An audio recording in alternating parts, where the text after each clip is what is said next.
একই করল সানরাইজার্স হায়দ্রাবাদ। নিজেদের ঘরের মাঠে মুম্বাই ইন্ডিয়ান্সের বিরুদ্ধে এরকম লজ্জাজনক হার।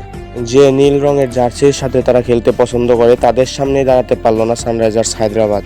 হ্যাঁ দর্শক, IPL এর 41তম ম্যাচে মুম্বাই এবং হায়দ্রাবাদ, ম্যাচটি হায়দ্রাবাদের ঘরের মাঠে। কিন্তু কোথা থেকে কি যেন হয়ে গেল। ইনিংসের দ্বিতীয় ওভারেই টেবিলস হেল্ডের বিদায়।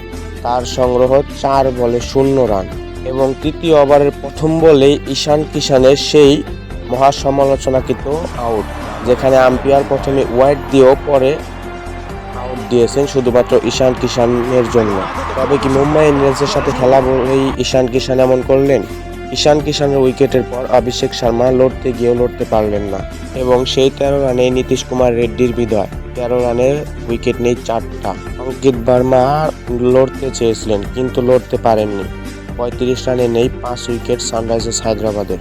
পরবর্তীতে ক্লাসেন এবং অভিষেক শর্মার উপর ভিত্তি করে কোনো রকম লজ্জা থেকে বাঁচে সানরাইজার্স হায়দ্রাবাদ।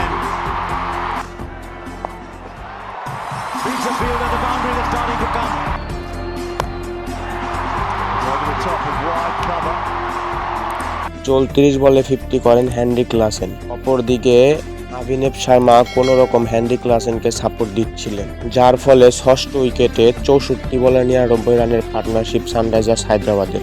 পরবর্তীতে 43 বলে 71 রান করে ফেরেন হেনরি ক্লাসেন। পরবর্তীতে 37 বলে 43 রান করে ফেরেন অভিষেক শর্মা, যার ফলে কোনো রকমে 20 ওভারে 143 রানের সংগ্রহ করে সানরাইজার্স হায়দ্রাবাদ। 144 রানের টার্গেটে ব্যাট করতে নামে মুম্বাই ইন্ডিয়ান্স। ইনিংসের দ্বিতীয় ওভারে 13 রানে বিদায় রায়াল রিকালটনের, তার সংগ্রহ 11 রান। পরবর্তীতে উইল জ্যাক্সকে নিয়ে পার্টনারশিপ গড়লেও উইল জ্যাক্স ক্রিজে বেশিক্ষণ থাকতে পারেনি, তার সংগ্রহ 19 বলে 22 রান। কিন্তু ক্রিজে টিকেছিলেন রোহিত শর্মা এবং 37 বলে করেন হাফ সেঞ্চুরি। পরবর্তীতে রোহিত শর্মা 44 বলে 70 রানে আউট হলেও তেমন কোনো প্রভাব পড়েনি মুম্বাই ইন্ডিয়ান্সে। ফলে সূর্যকুমার যাদব এবং তিলক বর্মা 15.4 ওভারেই ম্যাচ জিতিয়ে নেয় মুম্বাই ইন্ডিয়ান্স, যার ফলে 7 উইকেটের বিশাল ব্যবধান জয় মুম্বাই ইন্ডিয়ান্সের।